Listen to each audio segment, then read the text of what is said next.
इतने सारे भिक्षु द्वार पर?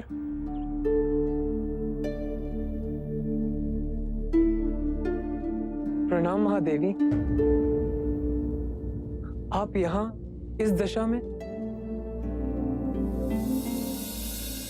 पुत्र आनंद, भिक्षुक बनने का अधिकार केवल पुरुष का तो नहीं, और मुझे इतना तो ज्ञात है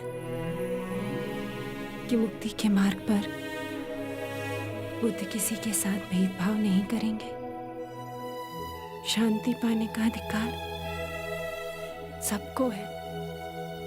बुद्ध ने स्वयं कहा है, धनी, निर्धन, छूत, अछूत सब संग में आ सकते हैं।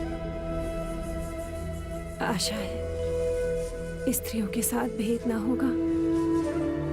आप सब आए कैसे?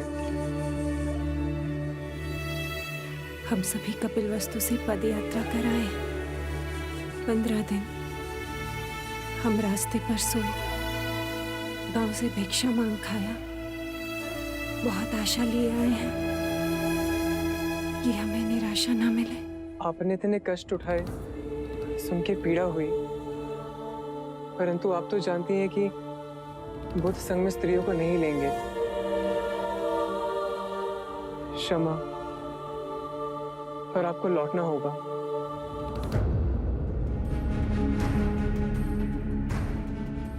हम बहुत दूर से आए, अब लौटेंगे नहीं।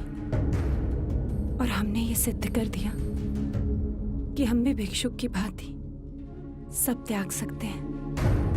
हम पर कृपा करो, बुद्ध के पास हमारा निवेदन ले जाओ। हमें हमारे दुख से निवारण केवल इसलिए ना मिलेगा क्योंकि हम स्त्री हैं। हमें भी अधिकार है निर्वाण पाने का। बुद्ध से हमारे लिए विनती करो, हमारे दुख का व्याख्यान करो। जिस बुद्ध के हृदय में सारे संसार के लिए इतनी करुणा है, वो हम पर भी करुणा अवश्य बरसाएंगे। आप यहाँ विश्राम कीजिए, मैं तुरंत बुद्ध के पास जा आपका निवेदन उन्हें देता हूँ। मैं वचन देता हूँ कि जो बन पड़ेगा करूंगा।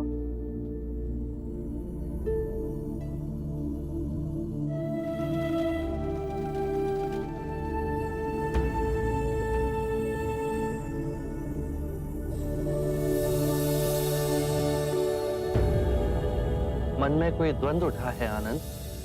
एक प्रश्न है, क्या स्त्रियों में भी क्षमता है कि वो साधना कर सके, समाधि पा सके, अरिहंत बन सके? कोई संदेह नहीं, स्त्रियों में महान शक्ति। तो संघ के द्वार स्त्रियों के लिए क्यों बंद हैं? शाक्य मुनि, महादेवी प्रजापति अपना सब त्याग कर, गेरुआ धारण कर कपिलवस्तु से पैदल चल आपके पास आई हैं। उनके पांव रक्त से लथपथ, छाले पड़े हुए हैं। ये सिद्ध कर कि जितनी यातना पुरुष झेल सकता है, उतनी स्त्री भी झेल सकती है। आंखों में केवल एक ही आशा लिए और हाथ विनती से जोड़े कि उन जैसी स्त्रियों को आप दिशा दिखाएंगे।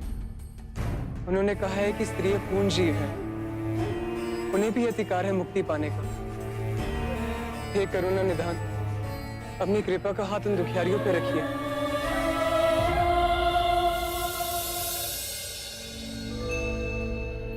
सरिपुत्र, अनिरुद्ध, मोगलाना और महाकश्यप को बुलाइए।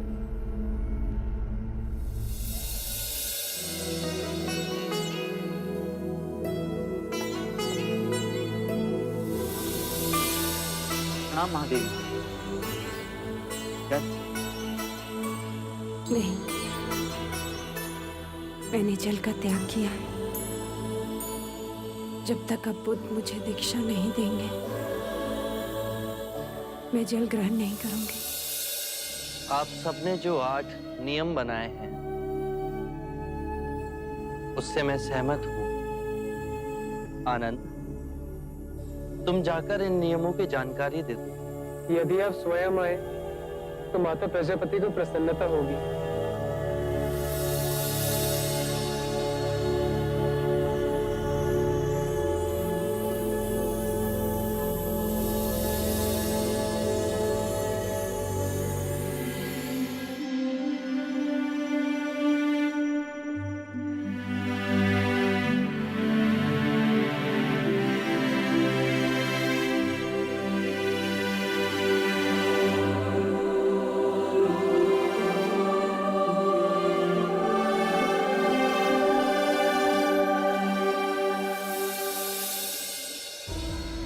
मैंने और मेरे संघ के विचारशील भिक्षुओं ने आपकी विनती स्वीकार कर 8 नियम बनाए। यदि आप सभी को ये नियम मान्य हो तो आज ही आपको दीक्षा दे भिक्षुनी बनाया जाए। आभार। ये नियम आपको आनंद समझाएंगे। कृपया कर ध्यान से सुनिए। 1, भिक्षुणी सदैव दूसरी भिक्षुणी को सम्मान देगी, चाहे वो आयु में उनसे बड़ी हो या उनसे साधना में अधिक वर्ष लगाए। 2, 3 माह के एकांतवास में भिक्षुणी का समुदाय भिक्षु के समुदाय के निकट रहेगा, जिससे वो भिक्षु से आध्यात्मिक ज्ञान और अध्ययन में सहायता ले सके।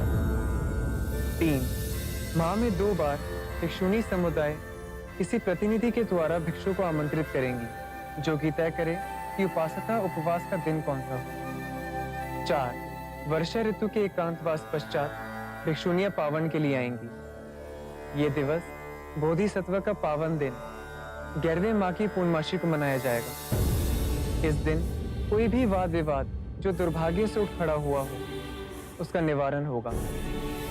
इस पावन दिवस भिक्षुणियां अपने आत्म मार्ग के अभ्यास का लेखा जोखा भिक्षुणियों के समक्ष ही नहीं, अपितु भिक्षुओं के समक्ष भी रखेंगे। 5, यदि किसी भी भिक्षुणी ने किसी भी नियम का उल्लंघन किया हो तो उसे भिक्षु और भिक्षुणियों के समक्ष यह स्वीकारना होगा। 6, आत्मिक अभ्यास के पश्चात नवदीक्षित को पूर्ण भिक्षुणी बनने के वचन भिक्षु और भिक्षुणियों के समक्ष ही लेने होंगे। 7, भिक्षुणी किसी भी भिक्षु की आलोचना और निंदा नहीं करेगी। 8, भिक्षुणी किसी भी नए भिक्षु को धर्म का ज्ञान नहीं देगी। क्या आप सभी को ये नियम मान्य है?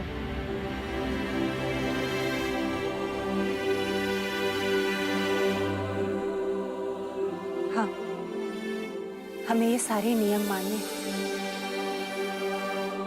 और हम अंतर मन से इन नियमों का पालन करेंगे।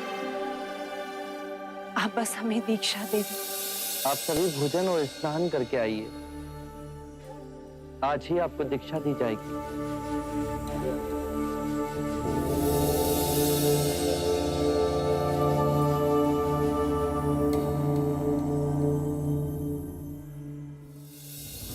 आप सब चिंता ना करें।